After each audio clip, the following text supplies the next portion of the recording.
Welcome everyone to our loan officer training series here with the mortgage calculator.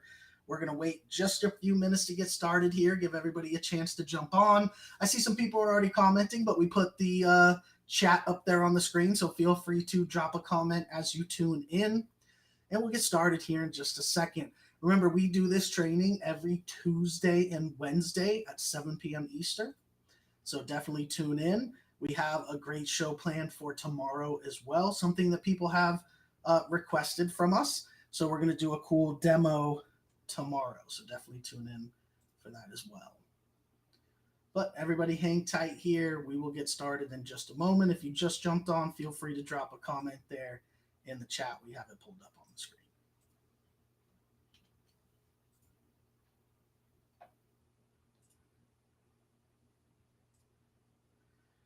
All right. It looks like we are live on all of the different platforms, so we can go ahead and get started. We'll go ahead and take the chat off the screen, and we will get into it.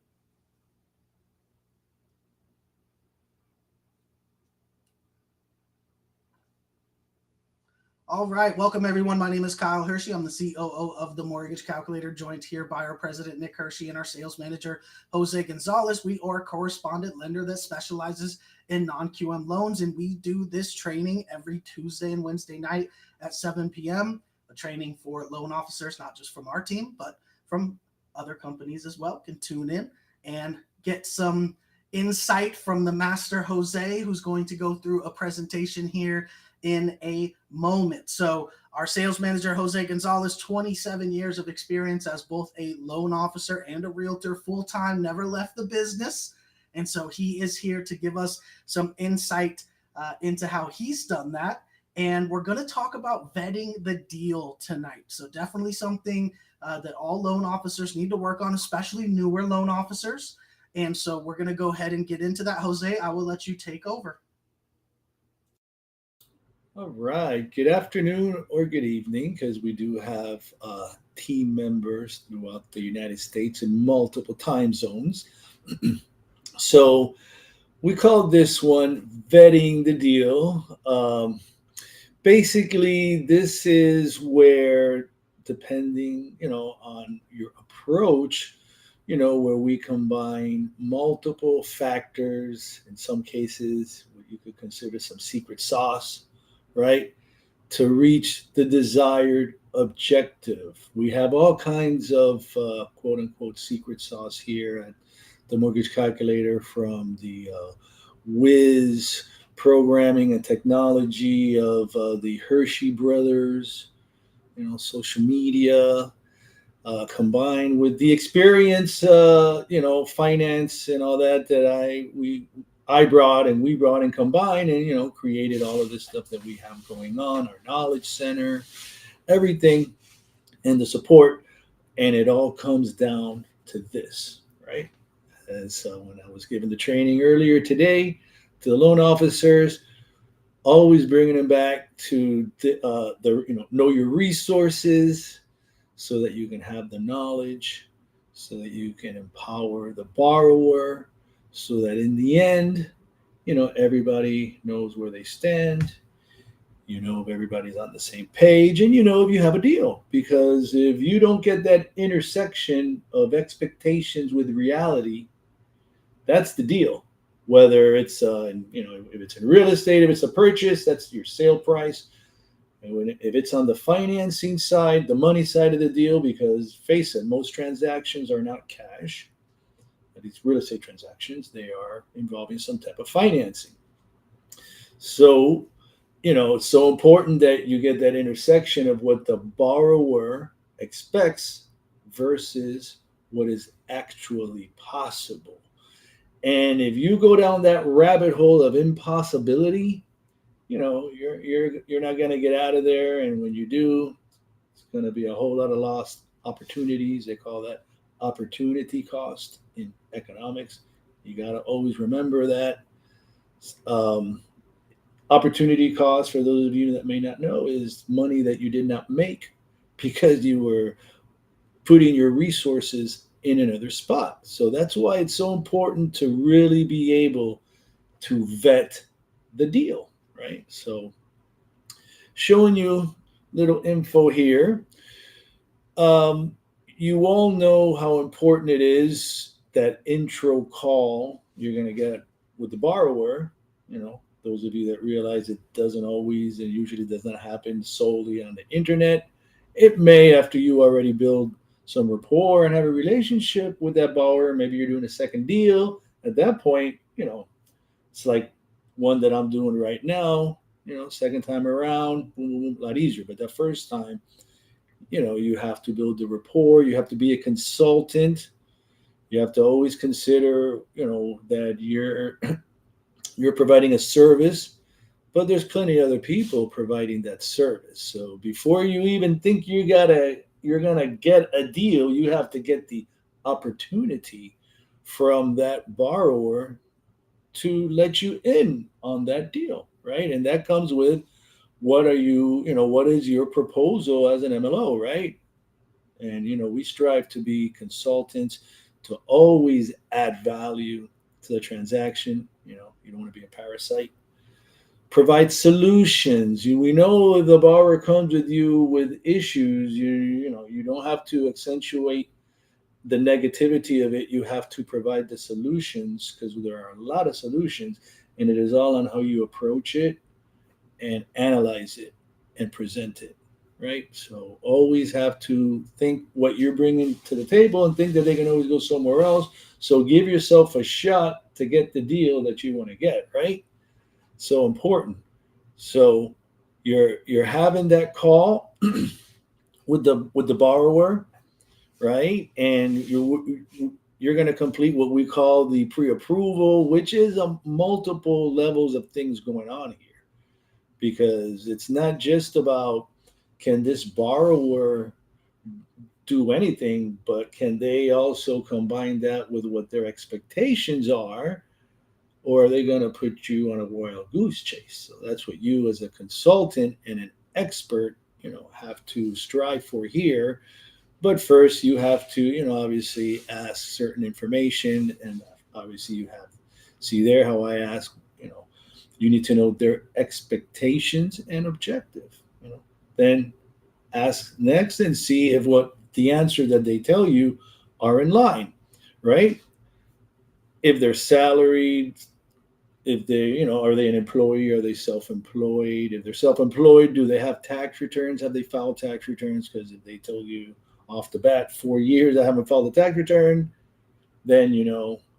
Uh, but if they have, depending on what route you're going to take for income documentation, asking for an income estimate, what they think they are going to declare, what they declared if they were hourly, because I like to be jotting my own stuff, popping it in to the CRM. Bonuses, commission, overtime, credit, right? Here's where you really start getting into that. But keep in mind your variable income so that you know what you're facing. If there's variable income, you know you need usually 2 years history. So then that may take you a couple other questions. Hopefully, remember, and throughout all of this, it's not like a probing, you know, lawyer probing. This is you know, a financial consultant, and you've already prefaced the situation and you know how you're trying to assist. We're gonna go over this in detail tomorrow live. Right, So right. This will be the next topic. So now we're into credit, and here is where really sometimes you may hit that hard stop, right?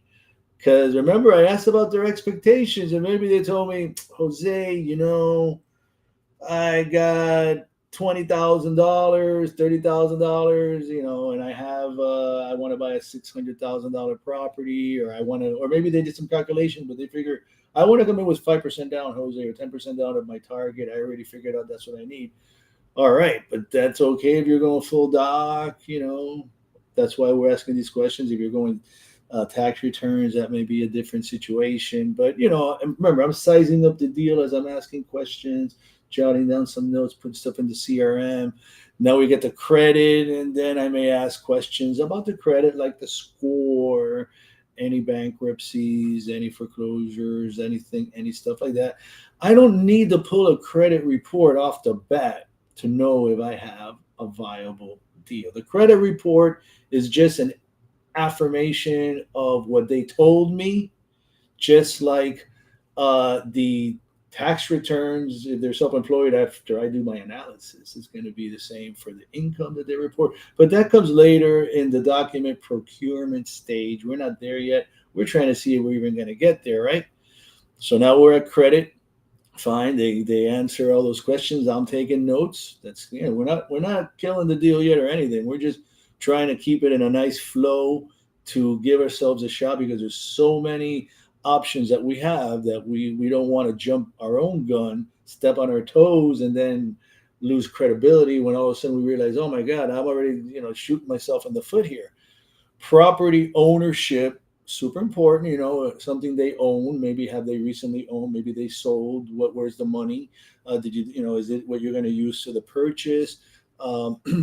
Investment experience. All of this is sizing up. If they want to go DSCR, the best options are to be an experienced investor, and to have a primary home ownership experience, residency of some type, primary residence expense of some type, whether it's a rent or whether it's actually, your own home, even if it's free and clear, prove you're paying taxes. These are all little factors to consider when you're sizing the deal, thinking guidelines going through your mind. Blah, blah, blah, blah, blah, blah, blah. Maybe you have the guidelines on another screen and you're playing with it as you're talking with the customer. But these are questions you need to know, right? All of that is super important because it all ties into the customer's expectations and their objective, because your goal is to help them meet their objective. And if it's not realistic, then you may have to have them resize up their expectations. So now you sized up all this information, right? And customers talking, but all of this stuff is you're already thinking, no, I already know. But now you got to find out yourself, based on the information you have. Is this going to be an AUS type loan with automated underwriting agency, basically? Is this going to be a manual underwrite situation, depending on what happens? So are we going to go FHA, conventional? What was our option, or non-QM? All of these different reasons, because if they're buying investment, remember you asked what's their objective. Maybe they said, I want to buy an investment property and I want to close in an LLC, right? So based on whatever answers you get to all your questioning, now you are following the flow chart.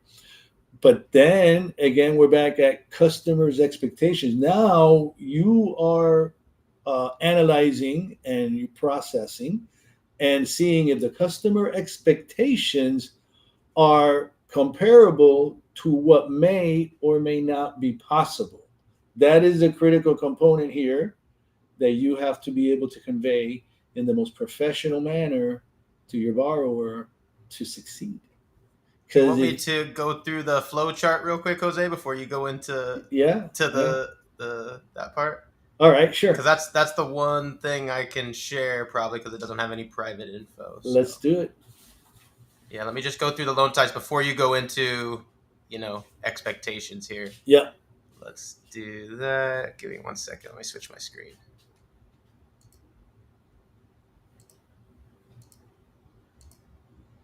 So this is the flow chart that Jose was referring to. That's a tool for our team here. You're still sharing the same screen. I know. I'm pulling it up. Hold on. There we go.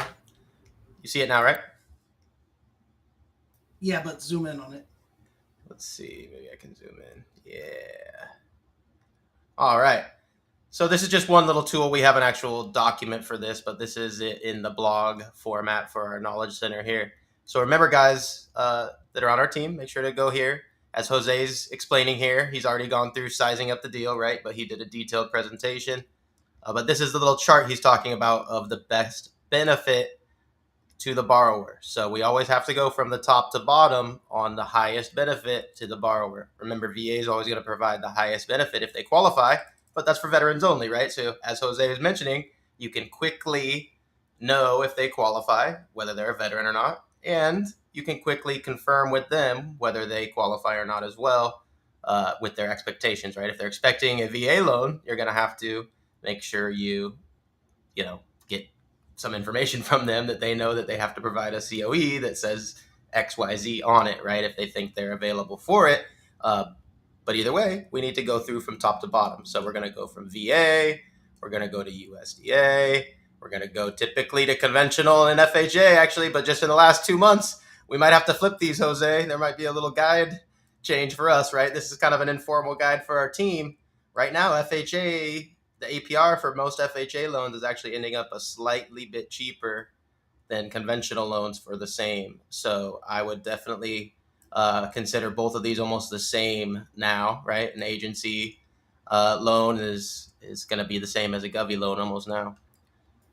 But keep in mind with FHA, there's also other, requirements as well, though. So again, being the consultant, they're stricter about certain things, the property conditions. So exactly something to consult with there. And then once we, expire all of our conventional options, then we go into our non-QM. So that's really where Jose has to really put on his consultant hat. This is where all the sausage is made right here, guys, is, this is for everybody that's a loan officer has to know how to do this, right? But only us here at the Mortgage Calculator and a few other loan officers out there that really focus can really succeed at the rest of this and be successful on both ends of the spectrum.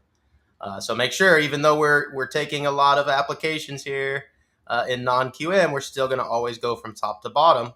But once we get down here, this is where you really got to listen to Jose and really analyze the guidelines and dig in. So that's what Jose is going to get into. These are pretty clear cut. Most of us all know how to analyze these, but when it comes from you expire all these options and then we have to start getting creative, this is where you have to really be a consultant here. So just wanted to put that together. Our team, you have the link to this guide at any time, so go ahead and refer back to this and make sure you just analyze each borrower from top to bottom, from the highest benefit to relatively the least benefit. Hard money is going to be relatively the highest cost of any loan that you can do, even more so than commercial. So that's why it goes in that order. So let me go ahead and flip back to Jose and you can continue here. That's a great point. I'm glad you brought that up. That's right in line when I was giving the training today. I was telling them, know your resources. It's there. I would be devouring all of that content that is in there, whether you are no experience or 20 years experience. It's always good to have all of those options. So, and only if you know your resources, if you know all of those multiple options. That's why I was mentioning earlier, I would not want to start scoffing if the person says, their credit's a 613 until I know all their expectations, because we have non-QM DSCR options down to a 599 credit. Just depends on the LTV, right? We got 65% LTV with a 599 on a DSCR, right? No income needed there for an investment property, just need a little bit more down payment. That's where you go back to the expectations reconciliation with reality, but you can't do that effectively, professionally, in a manner that's going to empower the customer without you yourself, like I just said, devouring the guidelines, knowing what's there, knowing your resources, so you know how to reach out efficiently for that extra knowledge that you need. Some clarification of guidelines to see what is actually possible, not what you think may be possible, and then you're gonna spray and pray. That's not an effective way to be a consultant. You're not gonna have a sustainable career that way.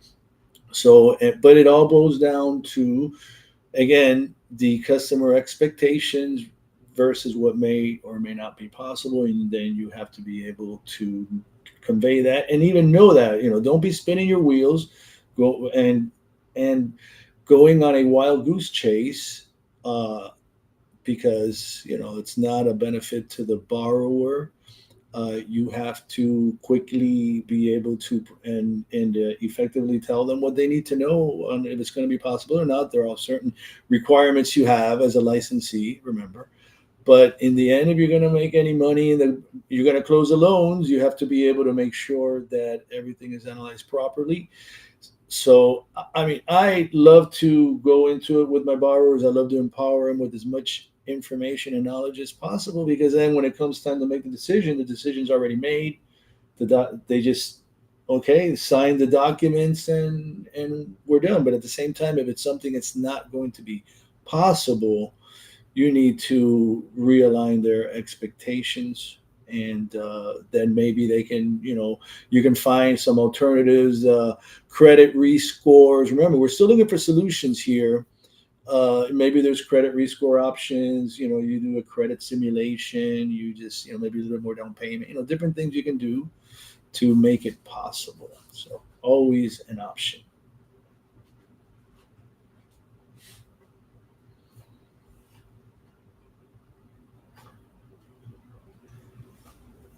And hopefully our desired objective, right, is to be approved.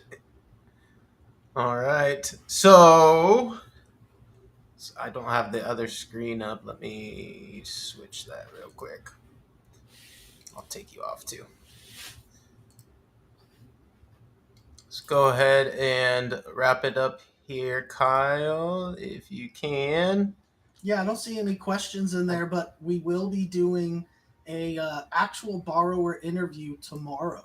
So we're actually going to take what we talked about today. So tomorrow at 7 p.m. Eastern Time, we're going to take what we talked about today and actually play it out in real life with an actual interview. So that's going to be kind of part 2 of this. And I just want to mention, as far as what Jose was saying, big thing that we're not giving up on these files. So when Jose says that, spinning your wheels, wasting your time, that doesn't mean a borrower is a waste of time. That borrower is going to be our lead and our client forever.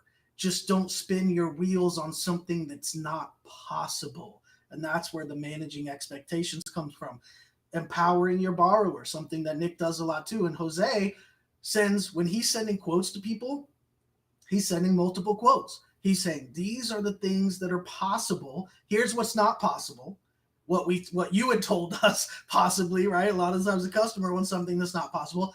That's not possible, but here is what is. So a lot of the times I know that new loan officers, I know when I was first a loan officer talking to clients, it's easy as a new loan officer to let your clients steer you, right? And you're just trying to make them happy and say, but they need this and I got to do this. Well, it's not going to do any good if that doesn't exist. Some things just aren't possible. So that's where it really comes down. Managing those expectations. We're going to do whatever is possible, but we can't, do things that are impossible. We can't just do whatever a client wants. So I did want to mention that. Don't get caught in the trap of chasing after what your client is steering you to do. It's our job to take the information, go research and see exactly what is possible and what's not. Whatever is possible, lay it out to them. In the case of the mortgage calculator, it's laid out to them in nice, pretty quotes so they can see their different options. And one thing Jose says, that's a great point, is that once you're giving them options,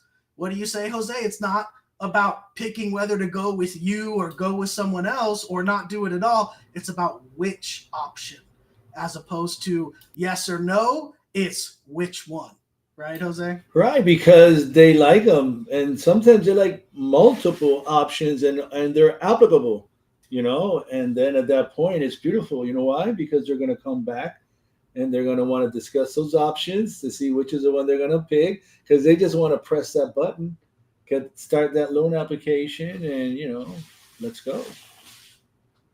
All right, perfect. So like I said, tomorrow 7 p.m. Eastern Time, we're going to go through an actual interview live. We're going to play it out and see how it does and go into a real live situation. So make sure to tune in tomorrow, 7 p.m. Eastern, for the next episode of Loan Officer Training with the Mortgage Calculator. Everybody have a good evening. We'll see you tomorrow. Thanks, everybody.